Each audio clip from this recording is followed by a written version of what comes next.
Hey, what's up guys? This is Anthony from Anthony's Customs, and for this video, we're going to be counting down the top 10 worst Marvel Legends.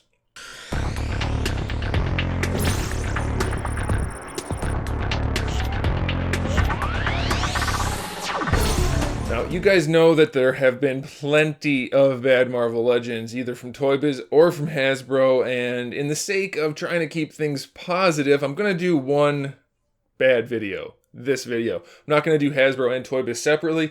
We're going to group them all into one, and of course, I don't have all of the figures, and there are many that I didn't include in this list. There's only 10, maybe an honorable mention, but there are plenty that are interchangeable, so if you think maybe one should be on the list that isn't, I'm sorry, and if you think one is on the list that shouldn't be and you get offended, well, I'm sorry about that too.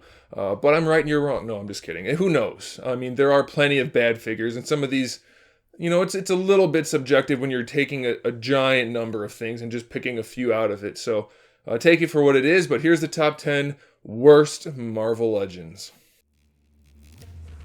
You would think that Hasbro would be able to make a decent claw figure considering he's got a very basic design, and somehow they managed to mess that up. They used this really terrible, horribly sculpted body mold with some of the worst anatomy I've ever seen, and then didn't put any paint on it at all except for that little bit of purple.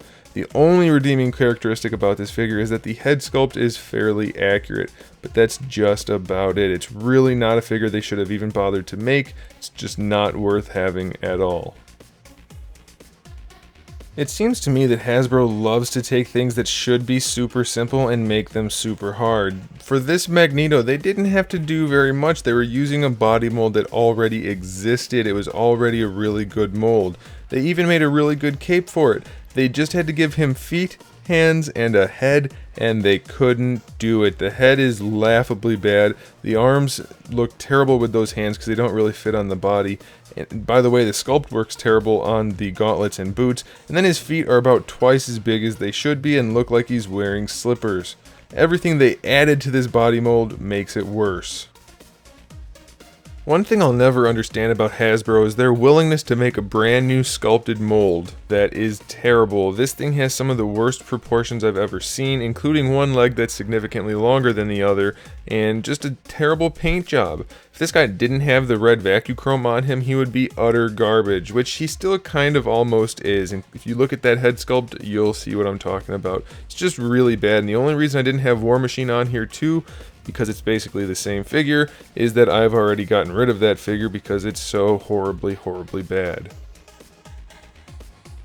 If there was one good thing Toy Biz did, it wasn't female figures. This Rogue is a perfect example of how bad some of them could be. She's got basically nothing good about her other than the metallic green paint is metallic green paint. It looks cool, but on such a terrible figure with horrible articulation, a horrible head sculpt, and that terrible pleather jacket.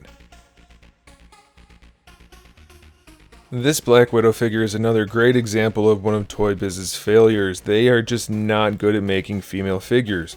As bad as the body is, I could get past it if the head was any good, but this head is ridiculously bad, from the horribly sculpted hair that just sticks out the back of her head, to the face and head itself, which just looks like somebody doesn't know how to sculpt human heads. These figures are particularly terrible, and Toy Biz is obviously known for it for a reason. Generally speaking, when you make a figure that's really bad, you don't reuse the parts for another figure, but that is exactly what happened for this Black Cat figure, and somehow they managed to make them even worse on this one. Her body is terrible, but what really takes the cake is her head. The hair sculpt could be passable if it wasn't for that horribly stripy, shaded blue. Just looks really bad, and then if you look at her face, you really don't want to look at her face. It does not look good in any way. This figure is quite terrible indeed. If you're looking for hideous female figures, you've come to the right place. This Emma Frost does not do much to bring Marvel Legends back to the forefront of female figures. In fact, it's probably worse than the other ones in some regards. It does have some decent paintwork for the hair and some kind of interesting bits to it. The shading's kind of there, but the sculpt on this figure is atrocious, and the supposedly diamond skin ends up looking more like dirty ice. The ugly face sculpt and paint do not help the figure very much at all. With this Invisible Woman figure, we have another terribly ugly female figure. The articulation's terrible, the sculpt is terrible, the paint is even worse, and then if you want to talk about bad sculpts, let's look at that head. It's just not good. It's almost like it's not even human. We have a giant right hand, we have a short left arm, and terribly sculpted body parts all the way around. What a bad figure this is. When it comes to standalone bad figures, this Bucky figure is probably the worst. It looks like somebody melted a bunch of plastic and then threw some paint on it. The sculpt work on this thing is unique to him. It's terrible. It's really not good. And if you even ignore all of the bad parts about the body, look at the head. The eyes don't even look like they're part of his face. Oh man, it's bad. It's hard to look at this figure and not want to laugh out loud. Plus the head's really tiny.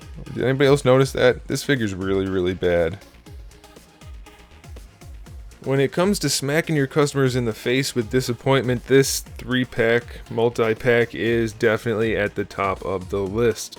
This is just ridiculous. They reused the Cyclops Icons mold, which has some sculpted parts that they used and some that they didn't. They glued a new belt.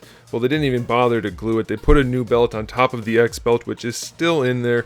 They gave us this lousy head sculpt, and then the medium-sized one is just literally a terrible, terrible repaint of that generic mold with a glued-on belt and a really lousy head. And to top it all off, we have the Marvel Universe figure, which is equally bad, with one leg being significantly longer than the other.